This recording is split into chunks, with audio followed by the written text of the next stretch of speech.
Bon, bah ça y est, la maison est prête, Chams. On va pouvoir lancer l'émission. Bah, dis donc, on a des petites couleurs d'automne. Mais oui, et on s'est même pas appelé.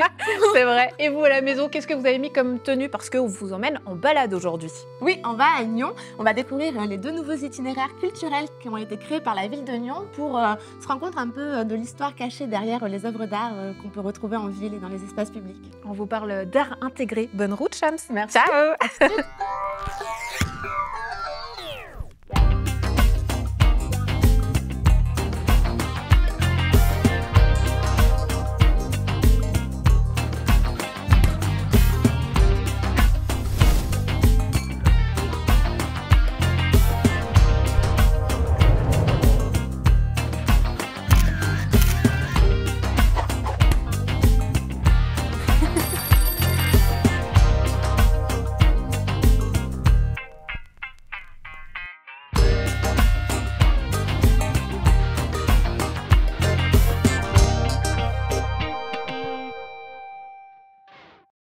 Bonjour, bonjour, quel plaisir de vous retrouver. Vous m'aviez manqué, dis donc. Aujourd'hui, dans Fais voir ta région, on vous emmène en balade et pas n'importe laquelle.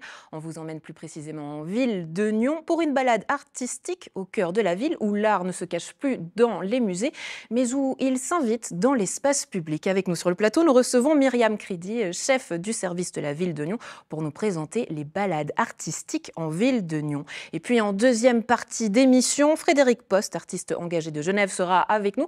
Il nous parle de son œuvre que vous voyez ici à l'image, Pinta Koura, aujourd'hui menacée à Genève. Une pétition citoyenne a été lancée pour tenter de la sauver. On commence tout de suite avec notre première invitée. Vous êtes prêts? Myriam Kridi, s'il vous plaît. Bonjour, bienvenue, prenez place. Merci, je suis ravie de vous recevoir. C'est la première fois, Myriam, je suis enchantée. Vous pouvez choisir, c'est égal, c'est pour moi, c'est cadeau.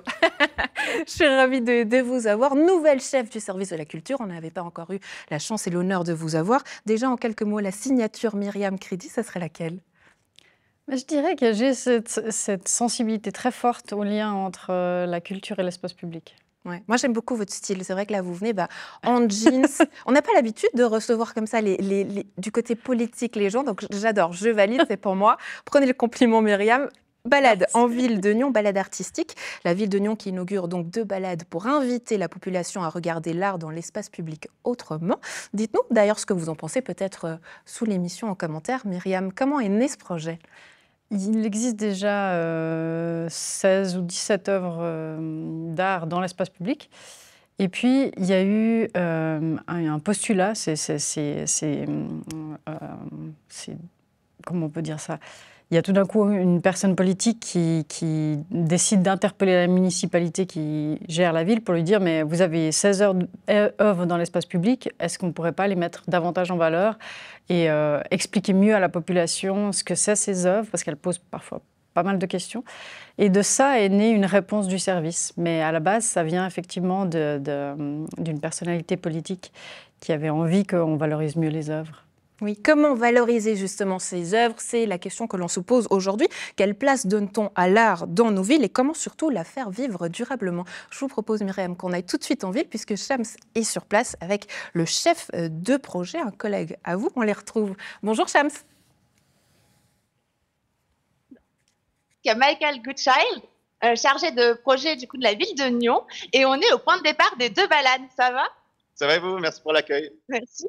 Derrière nous, on a donc cette œuvre qui marque le point de départ des 2 balades culturelles que vous avez inaugurées le 13 septembre dernier. C'est quoi cette œuvre? Parce qu'on passe devant tout le temps quand on va à la gare, mais qu'est-ce qui se cache derrière?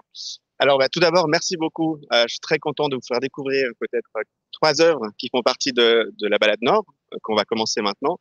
Alors, ce qu'on voit ici, c'est une œuvre de Delphine Coindet qui s'appelle Passage pour tous et toutes, qui fait partie de...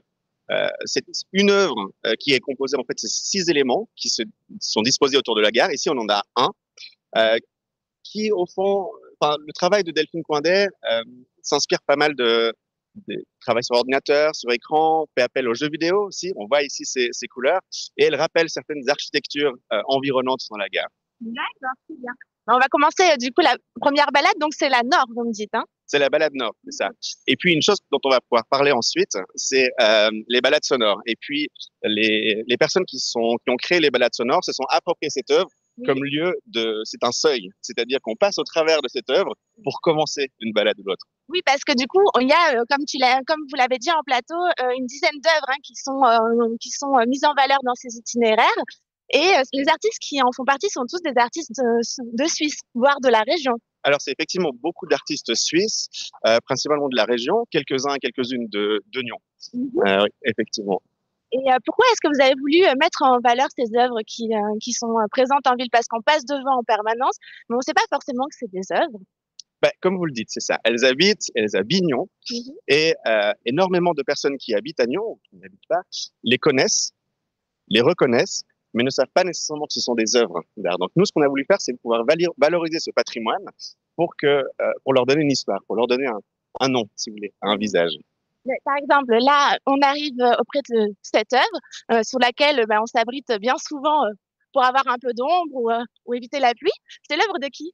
C'est une œuvre d'Émilie Dain, qui est une artiste fribourgeoise qui travaille entre Genève et Berlin, qui travaille beaucoup avec des matériaux architecturaux. Ici, c'est du béton.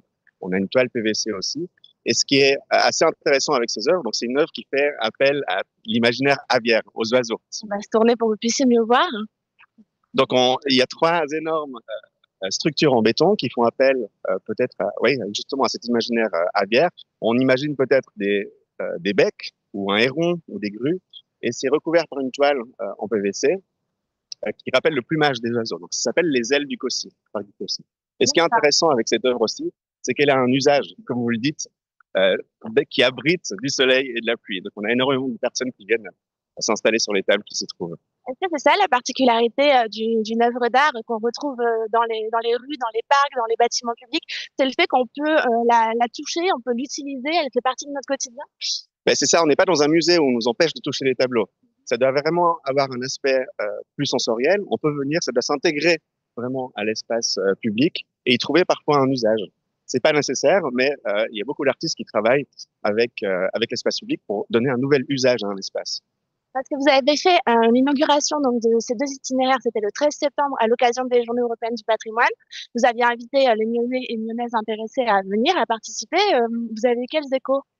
Alors, on a eu plus de personnes qui sont venues que ce qu'on imaginait, donc on était très contents. On a une 70aine de personnes qui ont participé à l'inauguration, et on a eu des échos relativement positifs. Comme je vous le disais, il y a énormément de personnes qui voulaient avoir plus d'informations sur ces œuvres et qui m'ont dit « Ah, mais c'est génial, ce week-end, je vais prendre le temps, je vais faire cette balade, l'une ou l'autre. » Et vous, est-ce que vous avez eu l'occasion d'apprendre quelque chose d'insolite sur une des œuvres que vous croisez quotidiennement? C'est toujours comme ça. Les gens s'approprient, si vous voulez, les œuvres, leur donnent une histoire, mais qui ne sont pas nécessairement celles de l'intention de l'artiste, si vous voulez. Par exemple, là, on arrive devant une nouvelle œuvre, celle de Christian Robert Tissot. Alors, on va se tourner. Son titre, si vous voulez, on l'appelle l'œuvre des minutes. 1 minute, on voit ici inscrit 1 minute, 2 minutes, 3 minutes, 4 minutes. Et puis, ça nous raconte quelque chose du temps qui passe. Et puis, beaucoup de gens ici se sont dit, en fait, c'est les minutes qui nous séparent du bout du chemin du Caussy de la gare, 4 minutes. Mais l'artiste a une intention qui est différente derrière, qui est rapport peut-être au temps, effectivement, le temps qui passe. Si on passe devant, si vous voulez, une œuvre, là, on voit 1 minute inscrite, mais à mesure qu'on franchit, si vous voulez, cette inscription, on voit plus cette inscription. Donc, ça dit quelque chose peut-être du passage et du temps qui file. D'accord, très bien. Merci pour toutes ces explications. Mais justement, nous, on va se retrouver dans quelques minutes à un autre endroit de l'itinéraire. Allez, le chrono est lancé. À tout à l'heure, Shams. Merci beaucoup. Myriam, on l'a dit, ces œuvres, elles viennent d'un peu partout. Mais comment ça se passe? Comment est-ce qu'elles sont choisies? Vous avez un catalogue en ville de Nyon où vous vous dites, tiens, où ça marche un peu au coup de cœur? Non, il y a plusieurs manières différentes d'intégrer une œuvre dans l'espace public. Certaines sont des commandes. Donc, à une certaine époque, il y a certains artistes comme Zaric, qui a des œuvres sur la place du château, devant le château, où j'imagine que les politiques ou le service culturel de l'époque a aimé l'artiste et fait une commande. Donc on va acheter une œuvre à l'artiste en lui disant soit elle existe déjà, ça peut aussi arriver, soit on lui dit on aimerait placer des œuvres de ton travail à cet endroit-là, est-ce que tu peux la produire pour nous? Et puis d'autres sont ce qu'on appelle de l'art intégré ou qui sont intégrés dans un bâtiment qui va se construire. Donc, ou dans une infrastructure routière, par exemple. Donc, on sait qu'il y a des projets comme ça fonctionnels qui vont voir le jour, comme une école, une route. Ça va être le cas, hein, d'ailleurs, le week-end prochain avec l'œuvre de Julie, où voilà, là, il y a une œuvre qui est spécifiquement commandée pour la rénovation, enfin, pour le bâtiment d'une école. Mais qu'est-ce que ça veut dire finalement qu'il y a des œuvres qui ont une signification particulière plus qu'une vocation artistique, esthétique? Elles ont un réel sens identitaire ou en tout cas une volonté de créer une identité de la ville? Oui, alors certaines, elles vont donner une plus-value, plus d'émotion, plus de force à certains espaces. Celles dont on parlait, par exemple, qui sont des commandes, qui vont être placées dans un parc existant. Et puis tout d'un coup, on va s'arrêter, ça va nous interroger. Et puis il y a certaines autres qui sont comme celle d'une rénovation de l'école du centre-ville ou de bâtiments qui vont être créés ou de routes. Elles vont donner effectivement une identité à un parcours parce qu'elles crée quelque chose qui est de l'ordre de l'émotion, du relationnel, donc quelque chose qui est fonctionnel. Et c'est ça qui est intéressant avec l'art public, c'est qu'on est dans une ville où il faut remplir certaines fonctions. On va construire des écoles, on va construire des routes. Et intégrer de l'art à cet endroit-là, ça dit que en fait, la ville, c'est aussi un réseau de relations entre les gens, que les écoles, c'est là où on accueille les enfants, il se passe des rencontres entre... Donc, de créer du plus à cet endroit-là, ça permet de dire que ce n'est pas juste des fonctions qu'on doit remplir. L'être humain, il n'a pas que des besoins fonctionnels. Donc si je vous comprends et qu'on résume, ça veut dire qu'on choisit les œuvres en fonction des lieux, des gens qui y habitent, qui côtoient ces différents lieux. C'est aussi une manière finalement de rendre accessible l'art sous toutes ses formes. On le disait, là on peut le toucher, on peut créer quelque chose de sensoriel. Est-ce que vous avez l'impression qu'aujourd'hui, depuis qu'il y a ces œuvres en ville de Nyon, que ça attrait un nouveau public et que plus de monde vient ensuite par effet de vagues au musée? Bon, l'idée, c'est pas tellement de faire un appel, un produit d'appel pour les musées. C'est plutôt de dire qu'on va à la rencontre des gens là où ils habitent, là où ils travaillent, et puis de dire qu'aujourd'hui, on a 3 grandes institutions muséales à Nyon qui sont toutes au sud de la ville, dans la vieille ville et vers le lac, et que la ville, elle grandit, elle, vers le nord. Et du coup, ces œuvres, elles sont, elles, réparties sur tout le territoire. Donc, c'est comme si on avait la chance, tout d'un coup, d'avoir un musée à ciel ouvert qui occupe tout l'espace où les gens vivent. Et ça, je trouve que c'est une manière vraiment de rendre l'art plus accessible. On n'a pas forcément besoin d'aller dans un musée pour être en contact avec l'art. On en a là où on vit déjà. Ouais, et je rajoute même le centre de dépôt des collections de la ville de Nyon aussi. Là, il y a plein d'objets, c'est une vraie caverne d'Ali Baba, des objets dont on n'a pas toujours forcément accès. Comment est-ce que ces œuvres, elles sont conçues pour évoluer dans le temps? Parce qu'on va le voir tout à l'heure avec le cas de Frédéric Post, un cas très particulier, où il y a des œuvres qui sont parfois, qui tentent parfois à disparaître, même si on ne veut pas. Mais comment est-ce qu'on suit peut-être leur évolution? Est-ce qu'il y a du budget qui est déjà alloué pour la suite, pour garder la préservation de ces œuvres? Ou est-ce que ça fait partie finalement de l'art intégré, qu'elles puissent vivre et se détériorer avec leur temps qui passe? Je pense que ça dépend des œuvres. Si les artistes les ont conçues pour qu'elles évoluent sans retouche, elles vont se détériorer avec le temps et ça fait partie du choix. Sinon, il faut les entretenir. C'est vrai que les budgets ne sont pas énormes pour les entretenir, surtout parce que ça n'a pas été prévu au moment où l'œuvre a été posée dans l'espace public. On essaye d'être plus attentif à ça aujourd'hui. Par exemple, pour l'œuvre des frères Chapuisat, qui est dans le parc du Buis, au moment de la création de l'œuvre, il y a un montant qui a été prévu pour l'entretien. Et c'est ça qu'on devrait faire pour les œuvres qu'on veut pérenniser dans l'espace public, c'est prévoir un budget de création et un budget d'entretien dans le temps. Ouais, je rebondis sur ce que vous dites, c'est intéressant parce que l'œuvre de Chapuisat, c'est vrai qu'il y avait eu tout un appel à projet à citoyens aussi, où les citoyens du quartier ont été mis dans le processus, ils ont pu dire ce qu'ils voulaient. Ça, c'est important, selon vous, pour l'art intégré, qu'on inclue les citoyens peut-être dans la commande de l'œuvre, qu'ils soient déjà là pour choisir ce qu'ils veulent ou parler un petit peu d'eux, de leur vécu, pour que l'œuvre soit acceptée. Parce que ça peut faire débat, une œuvre de l'espace public. Parfois, c'est assez sensible, les gens ne comprennent pas, ne savent pas ce que c'est, ne savent même pas que c'est de l'art, finalement. Oui, dans ce projet, ce qui est très joli, c'est que c'est les nouveaux commanditaires qui font cette médiation culturelle entre les futurs usagers, usagères de l'œuvre, ceux qui sont là, et les artistes pour qu'ils puissent se comprendre. Donc effectivement, l'idée, c'est pas que un peu monsieur tout le monde, madame tout le monde se mettent à dire j'aimerais une œuvre qui ait cette forme-là, parce que ça, je pense qu'il faut laisser aux artistes la production artistique, la création artistique. En revanche, ils peuvent parler de comment ils utilisent le lieu, qu'est-ce qu'ils vivent dans le lieu, qu'est-ce qu'ils feraient, quel type de sensations ils recherchent, est-ce qu'ils veulent avoir quelque chose qui les fasse se sentir comme un cocon ou quelque chose qui soit comme les ailes du cossi, on voit, qui nous prennent sous son aile avec l'idée de protection.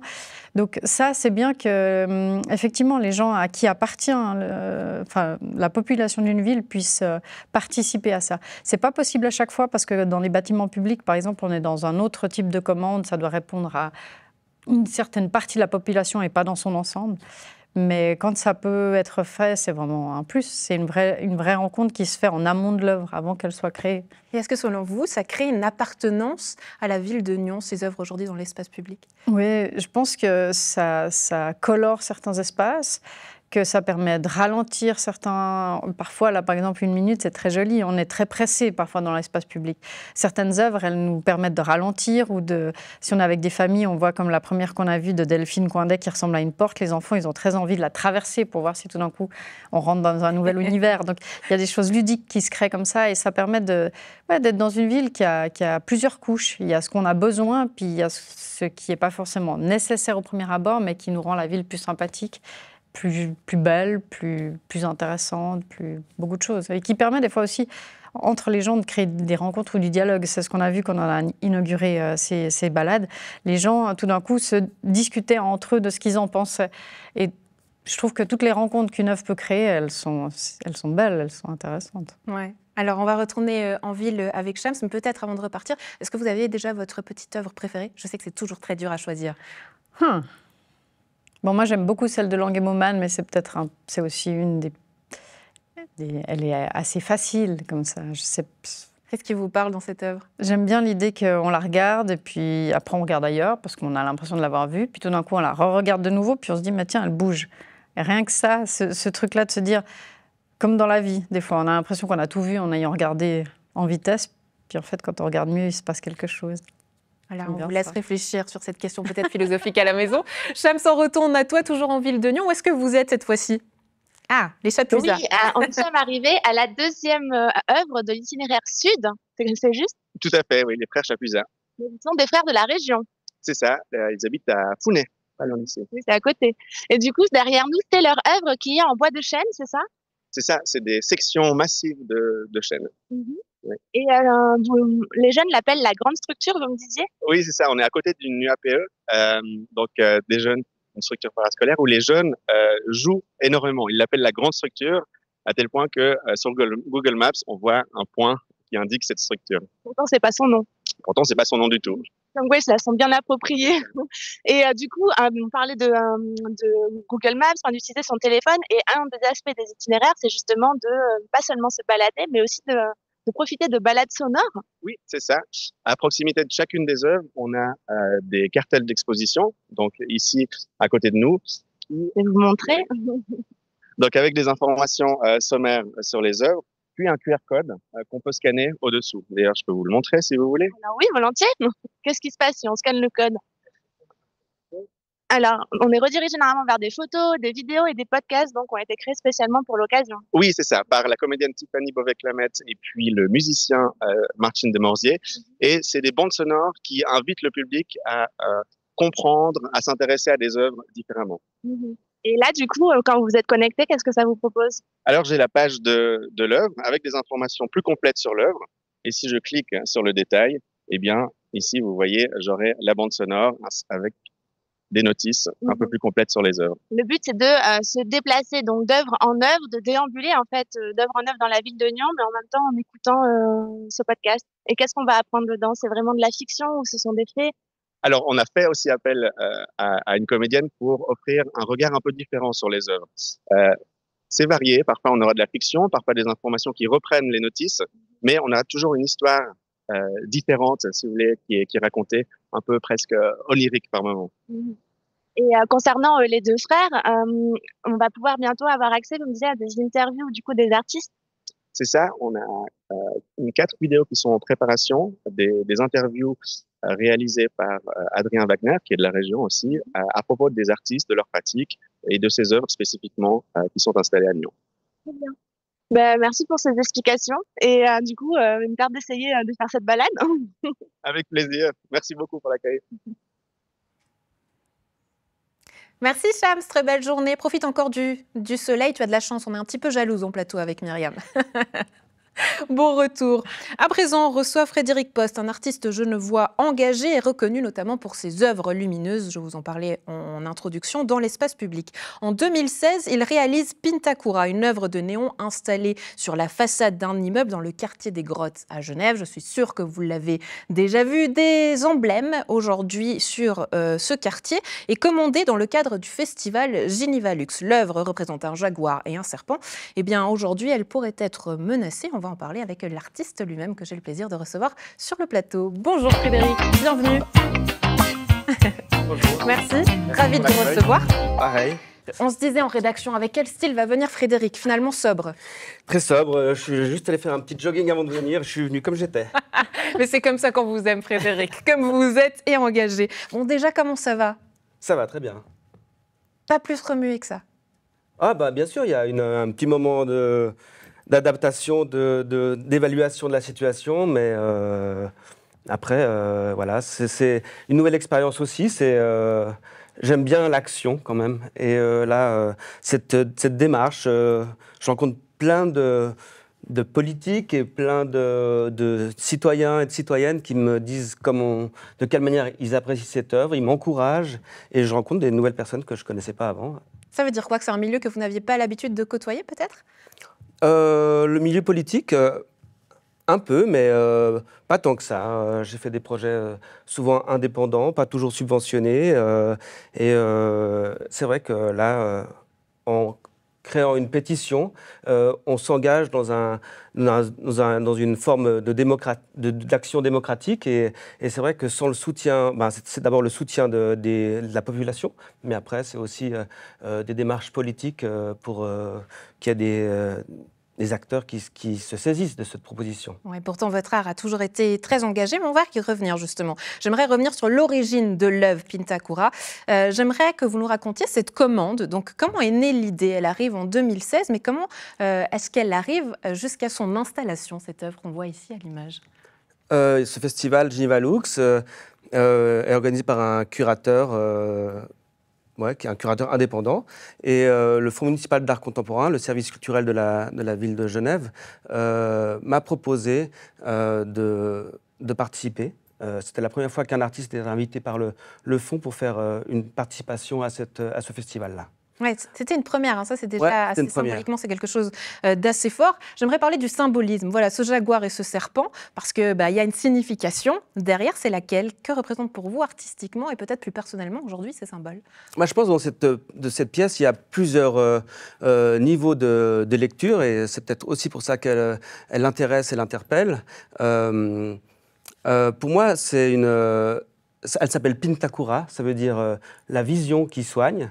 C'est mon interprétation du chamanisme. C'était une période où j'étais très impliqué dans des démarches chamaniques, intéressé par cette manière de soigner, de guérir, de traverser dans un autre monde. Et voilà, j'étais en relation avec des taïtas colombiens, d'origine colombienne. Et voilà, le serpent et le jaguar, ce sont des figures emblématiques. Ce sont des animaux qui se trouvent dans l'Amazonie, mais qui représentent aussi des esprits qui donnent de la force pour guérir. Le jaguar, c'est un prédateur, c'est un animal fort qui donne de la force. Ouais. Et le serpent, il change de peau, c'est aussi un animal important. Et changer de peau, c'est renaître, c'est laisser ce qui est sale, ce qui est malade derrière. Et voilà, j'avais envie de parler de ça, mais aussi de l'intégrer dans mon mode de communication, dans ma culture. Et c'est pour ça qu'il y a aussi plein de petits dessins, des logos qui sont des emojis. On reconnaît des croix qui sont, pour moi, des croix de pharmacie, qui font référence aux soins.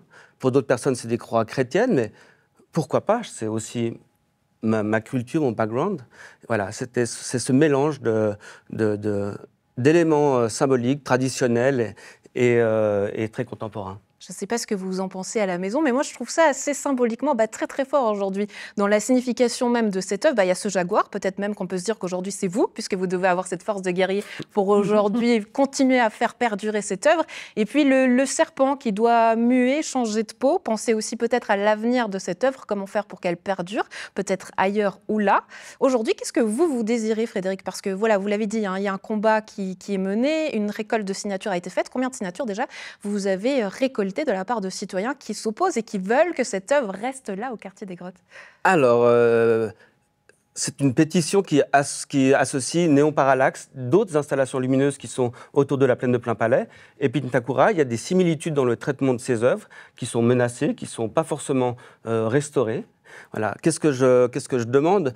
Déjà, j'étais le premier à être prévenu que ces dessins lumineux allaient disparaître. J'ai été prévenu au mois de juin et l'immeuble va être rénové au mois d'avril, donc elles vont disparaître d'ici le début de l'année 2026. Donc les œuvres vont disparaître avec le bâtiment? Le bâtiment ne va pas disparaître, il va être rénové, il va être repeint, remis à neuf, peut-être qu'il y a une surélévation, mais les façades vont rester plates et vierges, sans ouverture, de la même manière qu'elles sont aujourd'hui. Mais pour travailler sur le bâtiment, il faut descendre ces œuvres. Ce que je demande, c'est juste, comme c'est des œuvres qui ont été conçues, qui ont été prévues pour être éphémères et qu'elles ont largement dépassé leur cadre temporaire, qu'elles se sont inscrites dans la vie du quartier. En fait, les personnes me disent mais non, mais pourquoi on va nous enlever nos dessins? Et en fait, voilà, moi, je donne juste l'impulsion pour dire, plutôt qu'elles disparaissent en silence et qu'au mois d'avril, on se réveille et qu'elles ne sont plus là, j'en parle aujourd'hui. Après, on verra ce qui va être fait par... qu'est-ce qui va être fait, mais moi, je lance l'alerte. Ça veut dire qu'il y a beaucoup de questions de votre part qui sont en suspension, des discussions. Est-ce que vous savez aujourd'hui comment cette œuvre va évoluer? Est-ce qu'elle va rester là? Qu'est-ce qu'on vous a dit concrètement? Ce qu'on m'a dit, c'est qu'elle allait être démontée. Après, j'ai posé la question, est-ce qu'elles vont être déplacées? Enfin, on m'a dit qu'elles n'allaient plus être montées là. Est-ce qu'elles vont être déplacées? On m'a dit que non. J'ai demandé, mais alors, comment vous allez les stocker? Elles ne vont pas être stockées. Qu'est-ce qu'on va en faire? On va devoir les détruire. Bon, c'est vrai que première réaction, c'était un petit peu choquant. Voilà. Donc, mais je comprends ces idées de renouveler l'expérience artistique, le paysage culturel, mais ce sont des œuvres, elles sont créées pour des endroits précis, avec un objectif, et puis elles ne sont pas interchangeables. J'imagine qu'il y a aussi d'autres façades, d'autres toits dans le quartier qui pourraient accueillir des nouvelles œuvres. Celle-là, elle a fait ses preuves, elle a touché le cœur, elle a touché la tête. Comment est-ce qu'elle a touché? Elle a touché les yeux. Qu'est-ce que les gens vous ont dit? Peut-être est-ce qu'il y a des anecdotes aujourd'hui qui vous reviennent en mémoire, qui racontent peut-être ce que finalement représente cette œuvre pour les habitants du quartier? Mais il y a des jeunes adultes qui disent mais nous on a grandi avec.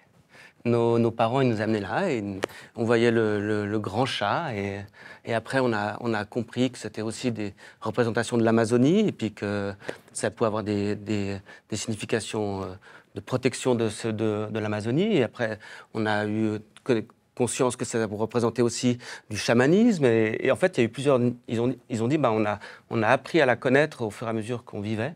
Et en fait, chaque fois qu'on arrive à Genève par le train, si c'est la nuit, elle nous accueille et on se dit, on arrive chez nous et on est content, c'est joyeux. C'est une œuvre qui est figurative, c'est rare à Genève, des œuvres qui racontent des histoires. Combien de signatures ont aujourd'hui été recueillies? Parce que vous me disiez que le processus de signature, c'est pas grave, on y revient, je suis là pour vous aider. Que le processus de signature aurait pu être recueilli. Je crois qu'elles seront aujourd'hui, ce soir, remises aux politiques. Combien de signatures ont été recueillies? Voilà, donc 2297 signatures.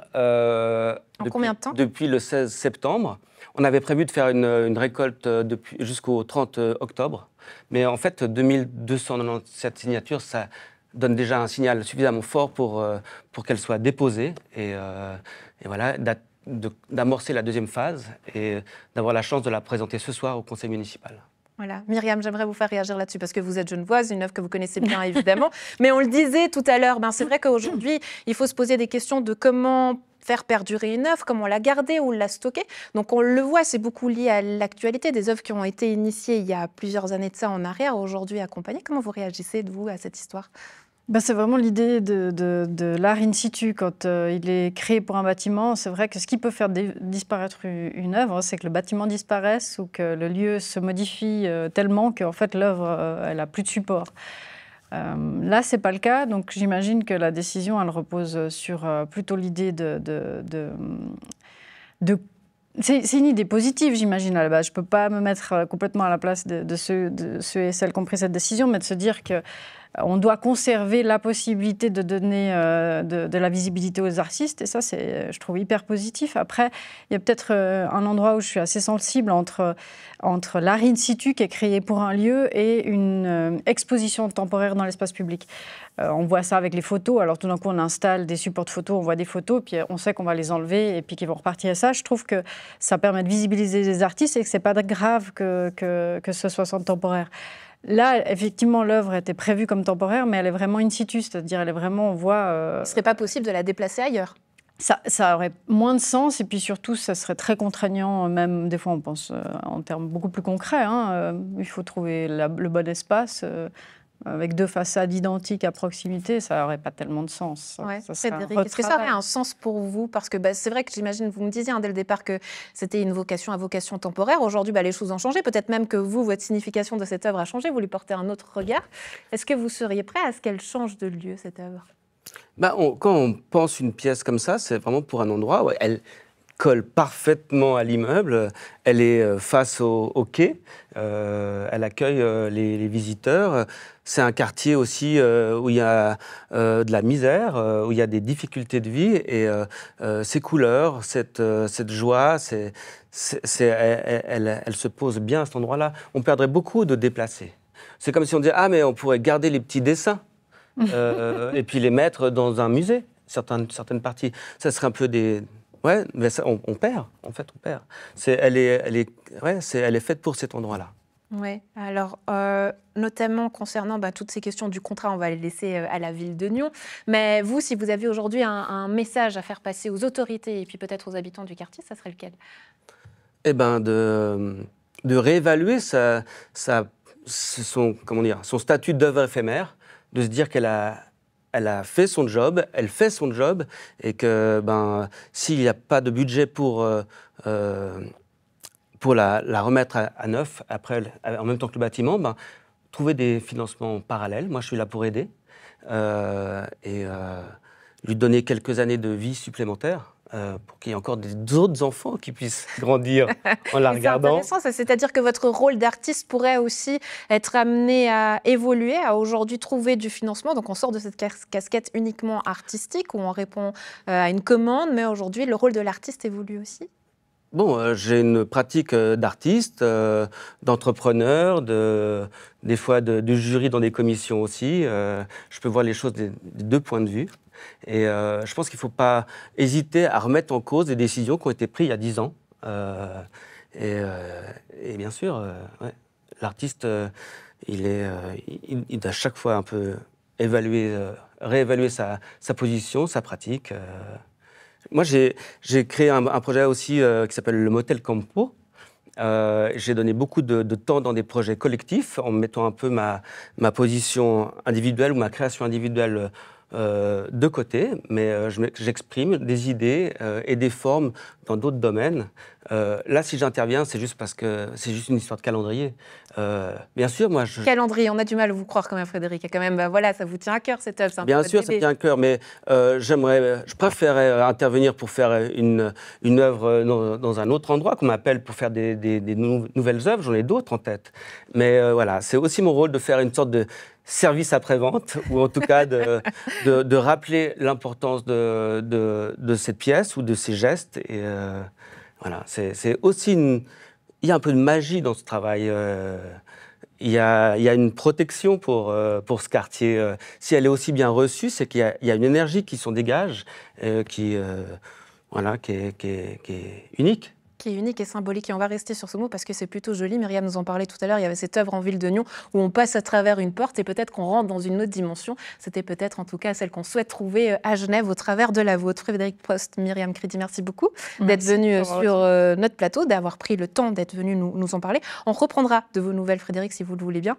Avec plaisir. Voilà, le rendez-vous est pris. Merci beaucoup. Vous restez avec moi et on reste avec d'autres nouvelles. Des nouvelles du côté de la politique culturelle et plus précisément du musée du Léman. La municipalité nyonnaise a présenté son nouveau projet d'extension. Il comprend la rénovation des bâtiments historiques ainsi que la construction d'une toute nouvelle extension qui présente à terme la flotte de bateaux issus des collections de musées. Ce projet, dont le coût total avoisinera les 42,5 millions de francs, revient devant le conseil communal via un préavis d'un peu plus de de 3 millions de francs. Il doit notamment servir aux études nécessaires à la poursuite du projet. Toutes les questions posées au micro de Florian Cavalieri.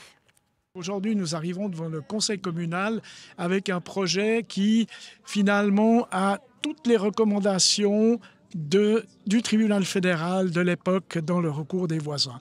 C'est-à-dire que nous conservons les 3 annexes, nous conservons la substance du musée original et finalement nous avons aussi un nouvel élément qui va très bien s'intégrer dans le parc. C'est l'extension du musée du Léman, effectivement, qui contient non seulement la salle du lac, comme on l'appelle, mais qui contient aussi une magnifique salle avec des bateaux en exposition. On a 28 000 objets qui sont déjà inventoriés, on en a 20 000 encore à faire en termes d'inventaire, mais surtout on a une collection qui est unique de bateaux qui ont un jour ou l'autre été sur le lac Léman. On a 58 bateaux, malheureusement à l'heure actuelle que 6 bateaux, petites pièces sont exposés dans le musée et on a vraiment un potentiel avec une extension et puis cette halle à bateaux qui sera spectaculaire de valoriser. Si on pense au musée des transports du côté de Lucerne, où on peut voir l'entier des pièces, on voit tout le potentiel que représenterait cette extension. Qu'est-ce qui a dû être abandonné et qu'est-ce qui a pu être conservé par rapport au premier projet? L'auditorium est beaucoup plus petit et le restaurant finalement servira aux visiteurs du musée. Le nouveau projet prévoit de maintenir les aquariums actuels. On est parti du principe, ou en tout cas les services concernés sont partis du principe qu'avec une nouvelle vision de ce qu'est le monde vivant des poissons, il y avait d'autres manières de les exposer. Le parc pour enfants va être conservé également durant la durée des travaux. Oui, c'est une priorité de la municipalité. Il restera une place de jeu, y compris pendant les travaux. Ce projet est devisé à 42,5 millions de francs.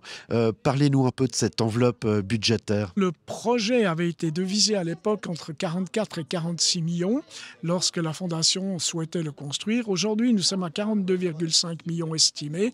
Mais il faut savoir que dans le projet initial, il n'y avait pas la rénovation du musée du Léman actuel. Aujourd'hui, elle est comprise dedans, y compris le maintien des 3 annexes. Nous souhaitons, dans la mesure du possible, à ce qu'il y ait entre 10 et 15 millions qui soient amenés par des privés, c'est-à-dire par la Fondation, des donateurs qui donneraient de l'argent à la Fondation. Est-ce que la ville a les moyens de se payer ce nouveau musée du Léman ? Oui, je pense que d'ici quelques années, la ville aura les moyens de se payer un tel investissement. Et il ne faut pas oublier, comme je l'ai dit tout à l'heure, il y a un entretien simplement du patrimoine historique, c'est-à-dire les 3 annexes et le musée actuel qui font partie des missions de la ville.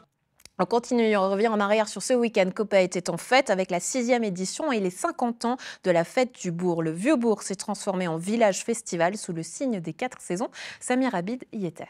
Elle a lieu chaque 10 ans, c'est la fête du bourg à Coppet. Un moment de rassemblement, de musique, de découverte et de convivialité au cœur de Coppet. C'est une fête qui a lieu chaque 10 ans. Donc chaque 10 ans, il y a tous les gens qui habitent autour de Coppet et les Coppétains qui attendent cette fête. Et en fait, c'est un moment, juste une tradition de se retrouver, d'être en communauté, rencontrer les voisins, etc. Ici, dans les ruelles animées, les stands associatifs côtoient les commerçants. Les concerts se mêlent au rire des enfants. Un véritable éventail d'animations pour tous les âges. C'est ma 3e fête du bourg. J'ai fait la fête du bourg en 2005, j'ai fait la fête du bourg en 2015. Et c'est la 3e fête du bourg que je participe. C'est vraiment tous les 10 ans, donc franchement, si on rate ça, c'est vraiment grave, on va dire. Pour les organisateurs, c'est le fruit de mois de préparation. Recrutement de bénévoles, démarches logistiques, choix artistiques pour offrir aux habitants de Coppet et aux visiteurs une fête de qualité. Les bénévoles, c'est des gens qui habitent à Coppet, en fait, ils ne se connaissaient pas. Et maintenant, ils travaillent ensemble, c'est magnifique de voir. Est-ce qu'il y a quelque chose de nouveau par rapport à il y a 10 ans ? En fait, pour cette édition, on a divisé le bourg en 4 saisons. Et en fait, on a fait la saison été, c'était au bord du lac. La saison printemps, c'est aux allées en face du château. Hiver, au château. Et puis automne, à la Grande Rue et puis la place des Ormes. Et en fait, c'est vraiment, dans chaque ambiance, il y a la nourriture, les boissons qui vont avec et même la musique qui va avec. Pour les festivaliers, c'est l'occasion de flâner, de découvrir, d'écouter, de partager. On découvre, tout est nouveau, très agréable. Et puis la rencontre avec les gens, c'est super chouette. On rencontre tout le monde, on discute, on mange ensemble, on boit un coup ensemble et dans la musique, dans la bonne ambiance. En descendant au lac, on passe devant des photos. Vous pouvez nous expliquer ce que c'est, ça? Oui, en fait, c'est une tradition on fête les 50 ans de cette tradition. Donc, on a mis toutes les éditions précédentes. Donc, il y a des photos. Et en fait, c'est magnifique parce qu'on voit toutes les générations des Copéens qui ont commencé la fête et puis qui sont encore là. Et en plus, ils sont des bénévoles. Donc, voilà, ils peuvent raconter beaucoup des histoires depuis les débuts de la fête. Et là, on est en 50 ans après. Donc il y a des concerts, des activités, des animations. Quelle est peut-être l'activité, l'animation, le concert que tu attends le plus? C'est notre groupe. On joue. C'est de la pub pour notre groupe. On a un groupe de musique avec... Ça s'appelle Take Nine. Take Nine, on est 9 du coup. Et voilà, on va jouer 4-5 morceaux. Voilà. Quel style de musique? Du pop, du soul, un peu des mélanges. Il faut voir le lac, il faut voir le site, le bourg de Copé, que c'est unique, c'est un bourg qui ressemble à un bourg bernois, qu'il était conquis, il n'a jamais été conquis par les Bernois. Le soir, il y a les concerts les plus importants, je peux dire. Mais pendant la journée, on a essayé quand même de faire soit des concerts, soit des activités. Mais le plus important, c'est que pendant toute la journée, il y a des activités pour tout le monde. Les enfants, les gens âgés, les adultes, voilà. Donc c'est ça le plus important, que tout le temps, que vous venez le matin ou le soir, il y a toujours quelque chose à faire.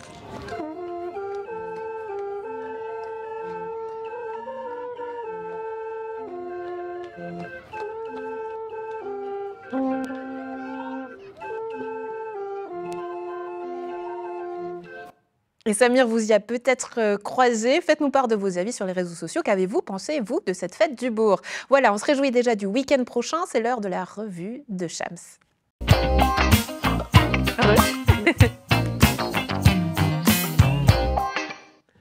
Des bons plans à ne pas louper ces prochains jours et on commence à Nyon. La ville sera animée ce week-end. Comme tous les premiers mois d'octobre, il y a la fête de la vigne. Ça se passera ce week-end dans la ville de Nyon et en plus de déguster des vins du district, vous pourrez participer à la célèbre vendange populaire de la vigne de la Duche ou encore assister à des concerts gratuits ou participer à un blind test. Il y aura même un petit déjeuner organisé sur l'esplanade du château. Donc si ça vous intéresse, rendez-vous ce vendredi 3 et samedi 4 octobre. On continue, toujours samedi et encore à Nyon, cette fois-ci pour parler du marché d'automne. Il est de retour, les commerces et les boutiques vont s'installer dans la rue, aux côtés des étalagistes du marché hebdomadaire. Vous allez pouvoir également rencontrer les associations locales, culturelles et sportives qui pourront se présenter et qui ont prévu plusieurs activités. Et le marché d'automne aura lieu du coup dans les rues ce samedi de 8h à 18h si vous souhaitez y faire un tour. On continue, on passe à Copé car le château de Copé accueillera 100 créateurs et créatrices. C'est un événement créé par Unicrea, c'est la 37e édition et ça fête ses 20 ans cette année. Vous allez pouvoir découvrir les créations de designers, d'ébénistes, de verriers, de céramistes, de modistes. Vous pourrez même participer à la réalisation d'une œuvre collaborative ou encore vous inscrire pour défiler. C'est peut-être votre moment de gloire.